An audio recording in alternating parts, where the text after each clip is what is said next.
What's up, guys? SeaOtterGamer here, back with another Saturday morning bonus video.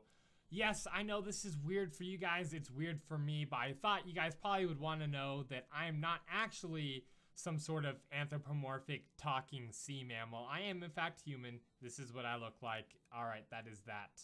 So, last week you guys sent me questions. Actually, it was 2 weeks ago. You guys sent me questions for an AMA type thing. Sorry it took 2 weeks to get to it, by the way. I have them sitting here in front of me. I'm gonna read some of them off to you. I didn't pick all of them. I picked probably most of them. I think there's 2 or 3 that didn't make the cut. However, here are the answers to your guys' questions. A few of you guys want to know, why did you start YouTube? Well, there's a few different reasons. One was that when you have a family and you have work and stuff that you go to, it's really, really nice to have some like hobbies and stuff to do. You know, you don't want all of your time to be, you know, like work and I don't know what to do with my hands. To be like work and, you know, family time and stuff. You want to actually like have something where you can relax and you can do something. And so for me, that's playing video games. I've always played video games since I was very, very little and had Sega Genesis and all that sort of stuff that you guys already probably know.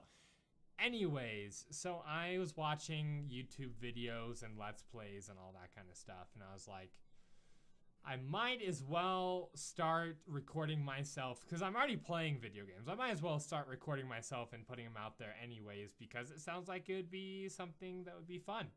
And so I did. All right, I get this one a lot. How did you come up with your YouTube username? So first off, my first choice for a YouTube username was PyroGamer because it kind of rhymes a little bit, sort of. So that was my first choice of YouTube usernames, but that one was taken, and Pyroraptor Gaming was taken, and like a whole bunch of them that was like Raptor Gaming, all of that was taken. So I decided to go with SeaOtterGamer. One, because I've always liked sea otters. They've kind of been my favorite animal, if I have a favorite animal. So I'd say that's probably my favorite animal. So I went with that one. I think it probably stemmed when I was a kid. I used to read the Redwall books by Brian Jacques. I don't know how to pronounce his name. I think he's like French Canadian or something. I'm not quite sure. Anyways, I really liked the otters in those books. So I'd say that's probably where it kind of stemmed from. Kind of, maybe, a little bit. So, so that is how I came up with my YouTube username. I wanted something that was short, easy to remember, and I could do stuff with, like have logos and stuff with. So it all kind of worked out. At first, I actually didn't like it, and it's kind of grown on me since then. So, yeah. How do you balance work/life/kids/YouTube? Lots of time management. So I wake up really early. I go to work early. And then I work until about 4 because I have an hour drive home. So if I work till 5, it'd be like an hour and a half, 2 hours because of rush hour. And so I leave and I come home. I get home around 5 or so. Spend some time with the family, play with the kids, eat dinner, all that sort of stuff. Then about 8 to 10 at night when the kids are in bed, that's the key part there. When the kids are in bed, that is when I get on and play and record and edit. And then I render overnight so that it will be ready for me to upload the next day. So, and then I do that over and over and over again during the week. Now during the weekends, it all depends on basically what we have going on. Maybe we go to the zoo or something with the kids, or we do some family stuff or birthday parties or all that kind of stuff. So that's kind of open. I record when I can, but when the kids are awake, I tend to not because they like to knock on the door and interrupt me and stuff. They're not here right now, which is why I finally have time to do this. So yeah, pretty much when the kids are in bed, that's my time to record, edit, render, all that stuff. Will you stop being so perfect? No. Is it true cannibals don't eat clowns because they taste funny? Yes, and also firemen because they give them heartburn. but they think the Turkish are a delight. If you had the choice to be a millionaire or a superstar, which would you choose? Now, I'm going to assume by superstar, you don't mean a superstar that is also a millionaire, because that kind of tends to go hand in hand. So I'm going to go either between a millionaire or a poor superstar. I'm going to have to go with millionaire, because being famous doesn't seem like it's all what it's chalked up to be. You know, people are always bothering you, taking pictures, sending you hate mail, and all that kind of stuff. So I'd rather have the money and be able to kind of just do what I want and do my YouTube thing, and yeah. So I'm going to have to say millionaire. How old are you? I am 24. If you were a dragon, what would your name be? I would have to say either Spyro or Igneel. What is your favorite game to record? And I'm going to lump the next one in with it. What is your favorite game to casually play? The answer to both of those probably right now has to be Counter-Strike Global Offensive. I've been really getting into that game a lot. Been playing that pretty much as I can, and then recording kind of on the side. So it's just a lot of fun. It's team-based, it's tactical, it's hilarious at times when you jump down and, you know, try and knife people, or, you know, get a spray down on an unsuspecting enemy, or accidentally get knifed in the back by a teammate. Yeah. So that's the one I've been playing the most, and then I have the most fun recording, probably because we have a really good group I play with, a lot of friends and a few other YouTubers and stuff, and we all get together and we play together, and it's just a lot of fun. So yeah. Martyr asks, at what speed does a 200-meter train have to be traveling in order to fit within a 100-meter tunnel? This was a question I asked him on his AMA earlier, which you probably can check out at his channel, Martyr A2J. That's J. So this is one I ask a lot, mostly because I'm kind of a sciencey, physicsy person. It's something that I really like. It's kind of unfortunate I've gotten away from that being full-time job now. I don't get to study it and stuff as much. But, so the answer to your question, most people would say it doesn't. 200-meter train's not gonna fit inside of a 100-meter tunnel unless you like break it in half and like shove it in.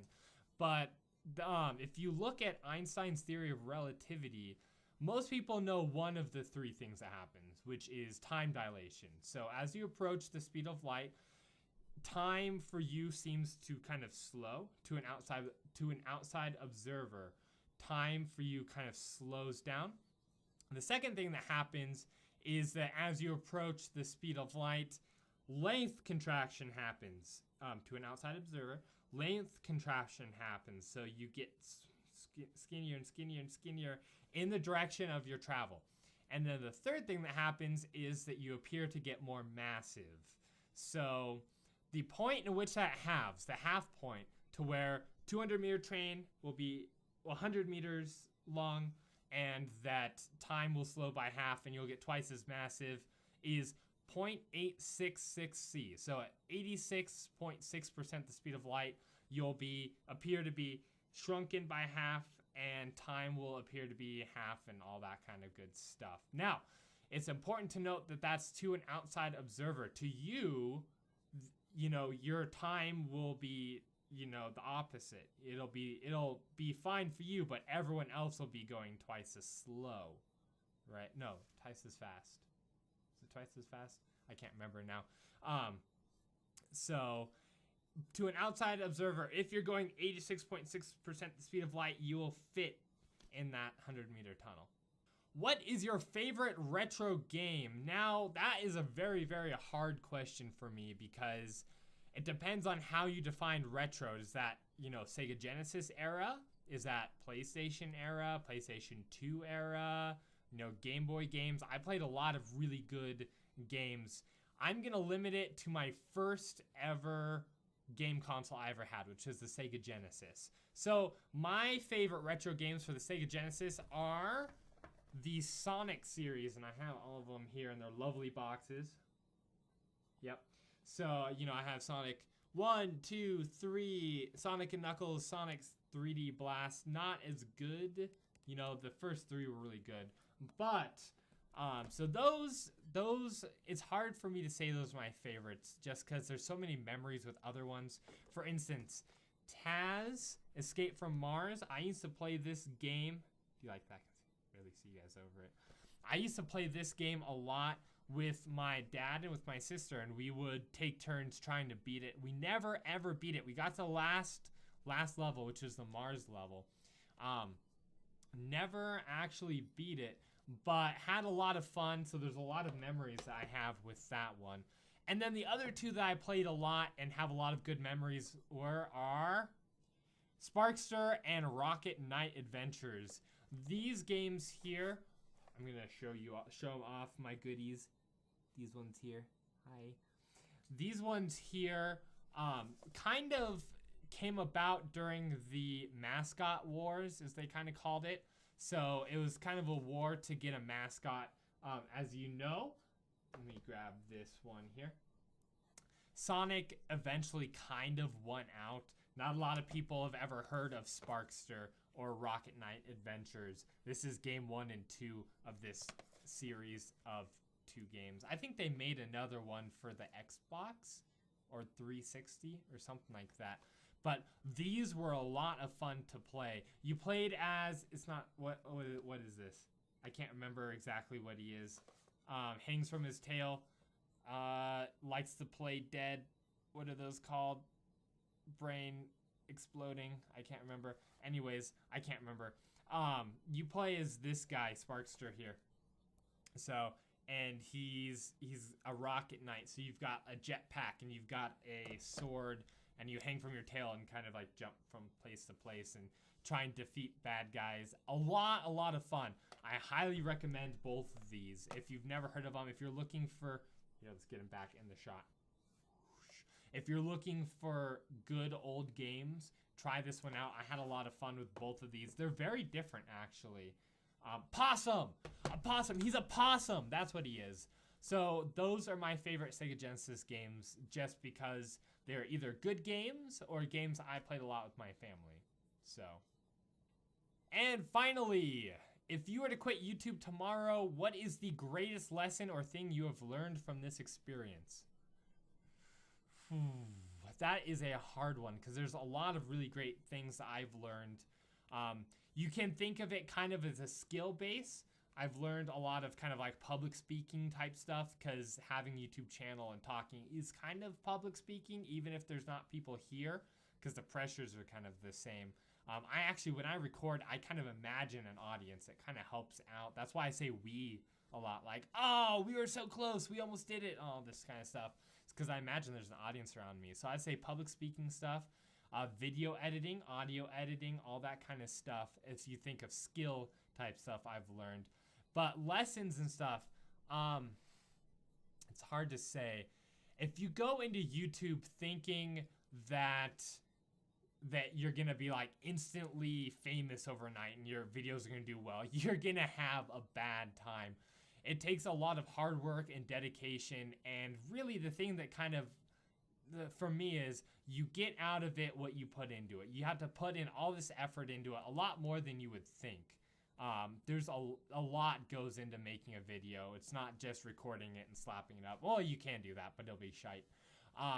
There's a lot that goes into it. A lot of time, a lot of effort into having a YouTube channel, but you get rewarded for it. You get to meet new people. You get to have new friends. You know, like, for instance, me and Gamer Dad have known each other just through YouTube. I think we met on the Reddit subreddit, the Let's Play one. Anyways, just through YouTube, we play all the time now. Great friends. You know, never met the guy. I've talked to him plenty of times. We pretty much play Counter-Strike every night. But I'd say you get out of life what you put into it. You know, so put all the effort, put all the time into the things that matter, and you'll get more out of it. And then, of course, like I said, I've learned a lot of new skills and just have had a lot of fun. So thank you guys very much for sending me your questions. I'll probably do another one of these if you want to keep sending me questions. I'll kind of stockpile them for later. I know it's kind of weird. I know the camera is not really all that great quality. I apologize that. I think it's probably the lighting.